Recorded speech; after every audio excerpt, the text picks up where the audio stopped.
त्रयोदश परिच्छेद समास। हरि जन्मरु अंध अटे, हरि जन्मांध अटे। सुनारे तियारी मुदीटी झियो आंगुली को भारी मानुछि, सुना मुदीटी झियो आंगुली को भारी मानुछि। उपर वाक्य गुड़ी को आलोचना कले देखिबा जे प्रथम और द्वितीय वाक्यर अर्थ समान हेउछि, सेहीपरि तृतीय और चतुर्थ वाक्यर अर्थ मध्य समान हेउछि। प्रथम वाक्य थिबा जन्मरु अंध पदगुड़िक मिसी जाई द्वितीय वाक्य जन्मांध पदरे परिणत होइछि। सेहीपरि तृतीय वाक्य थिबा सुनारे तियारी मुदी पदगुड़िक मिसी जाई चतुर्थ वाक्य सुना मुदीरे परिणत होइछि।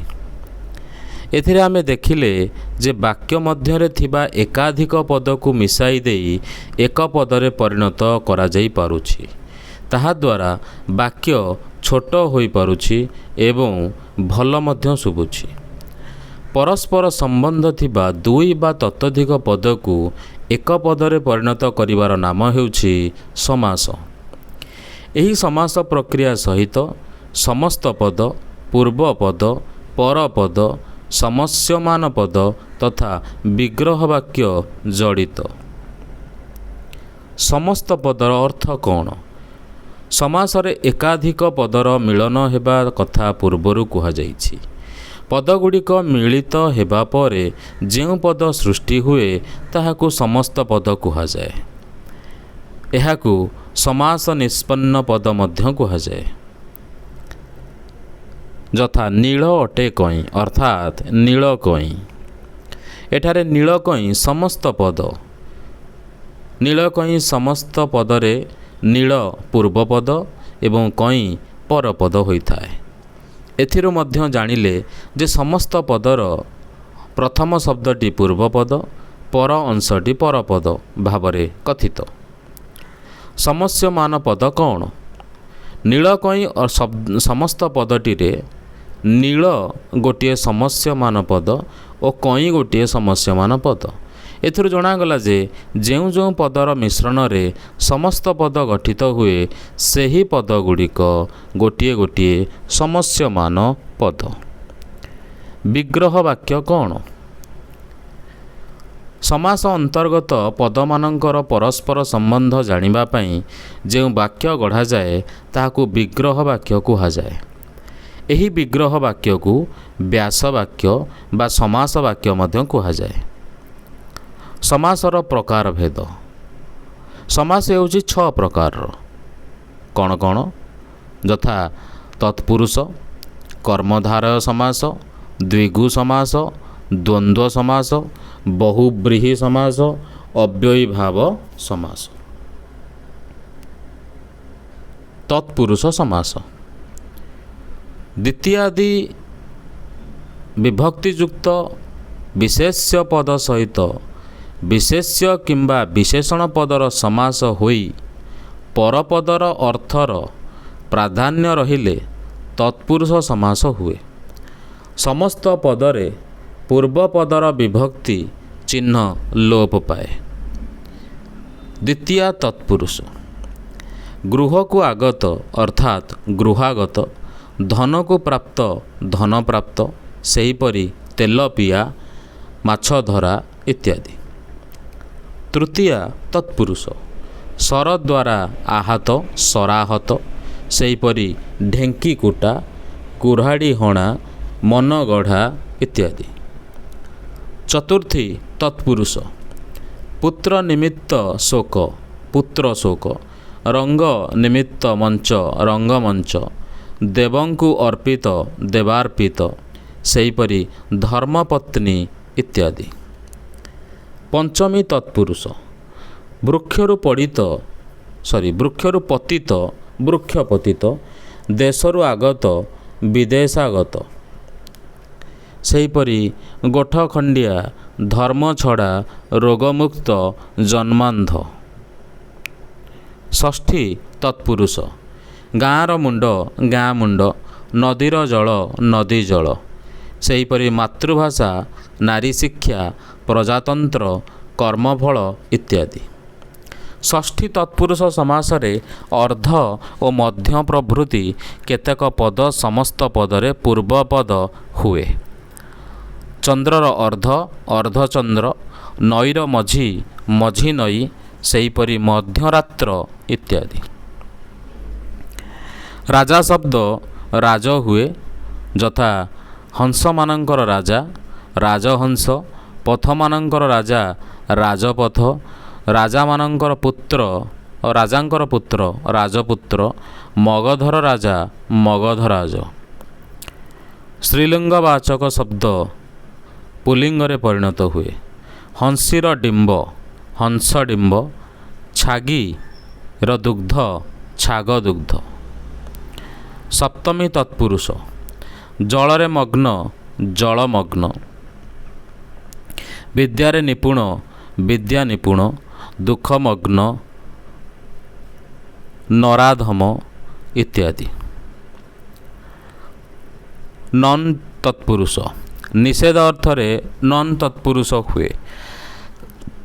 ଏହି ସମାସରେ ସାଧାରଣତଃ ନ ପରେ ସ୍ୱରବର୍ଣ୍ଣ ଥିଲେ ନ ସ୍ଥାନରେ ଅନ୍ ହୁଏ ଓ ନ ପରେ ବ୍ୟଞ୍ଜନ ବର୍ଣ୍ଣ ଥିଲେ ନ ସ୍ଥାନରେ ଅ ହୁଏ। ନ ଆବିଳ ଅନାବିଳ, ନ ଉଚିତ ଅନୁଚିତ, ସେହିପରି ଅନଶନ ଅନଭିଜ୍ଞ ଅନାଗତ।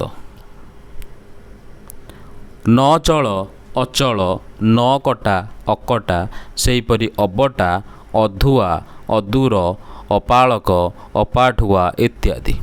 ଆମ ଭାଷାରେ ମଧ୍ୟ ଅଣର ପ୍ରଚଳନ ଅଛି। ନ ଓସାରିଆ ଅଣ ଓସାରିଆ, ନ ହଳଦିଆ ଅଣ ହଳଦିଆ। ଉପପଦ ତତ୍ପୁରୁଷ କେତେକ ପଦ ଗଢ଼ିବା ପାଇଁ ଧାତୁର ପୂର୍ବରେ ଅନ୍ୟ ଗୋଟିଏ ପଦ ଯୋଗ କରାଯାଏ। ସେହି ଯୋଗ କରାଯାଉଥିବା ପଦଟିକୁ ଉପପଦ କୁହାଯାଏ। ଉପପଦ ସହିତ ଧାତୁର ଗଠିତ ପଦର ଯେଉଁ ସମାସ ହୁଏ ତାକୁ ଉପପଦ ତତ୍ପୁରୁଷ ସମାସ କୁହାଯାଏ। ମଧୁପାନ କରେ ଯେ ସେ ମଧୁପ, କୂଳ ବୁଡ଼ାଏ ଯେ ସେ କୂଳ ବୁଡ଼ା, କାନରେ କହେ ଯେ ସେ କାନକୁହା, ସେହିପରି ଟୀକା ଦିଆ ଭୁଜଗ କୁମ୍ଭକାର ଇତ୍ୟାଦି। କର୍ମଧାରୟ ସମାସ ଏକାଧିକ ପଦର ସମାସ କରାଯାଇ ସମସ୍ତ ପଦ ଯଦି ଗୋଟିଏ ପଦାର୍ଥକୁ ବୁଝାଏ ତେବେ କର୍ମଧାରୟ ସମାସ ହୁଏ। ଏଥିରେ ସାଧାରଣତଃ ବିଶେଷଣ ଓ ବିଶେଷ୍ୟ ପଦର ବ୍ୟବହାର କରାଯାଇଥାଏ। ନୀଳ ଅଟେ କଇଁ ନୀଳ କଇଁ, ନୀଳ ବିଶେଷଣ ଓ କଇଁ ବିଶେଷ୍ୟ।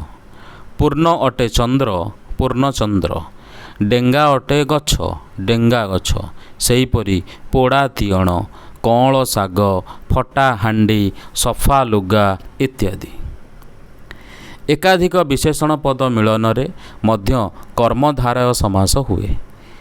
ଯେ ରୁଦ୍ର ସେ ସୁନ୍ଦର, ରୁଦ୍ର ସୁନ୍ଦର, ରୁଦ୍ର ବିଶେଷଣ ସୁନ୍ଦର ବିଶେଷଣ। ମୂର୍ଖ ପଣ୍ଡିତ, ମୃଦୁ ମନ୍ଦ, ଚାଲାକ ଚତୁର। ରୂପକ କର୍ମଧାରୟ ଯାହା ବିଷୟରେ ଉପମା ଅର୍ଥାତ୍ ତୁଳନା ଦିଆଯାଏ ତାକୁ ଉପମେୟ କହନ୍ତି ଓ ଉପମେୟ ସହିତ ଯାହାର ତୁଳନା କରାଯାଏ ତାକୁ ଉପମାନ କହନ୍ତି।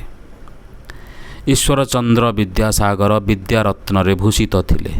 ଏଠାରେ ବିଦ୍ୟା ହେଉଛି ଉପମେୟ, ତୁଳନୀୟ ବସ୍ତୁ ରତ୍ନ ହେଉଛି ଉପମାନ।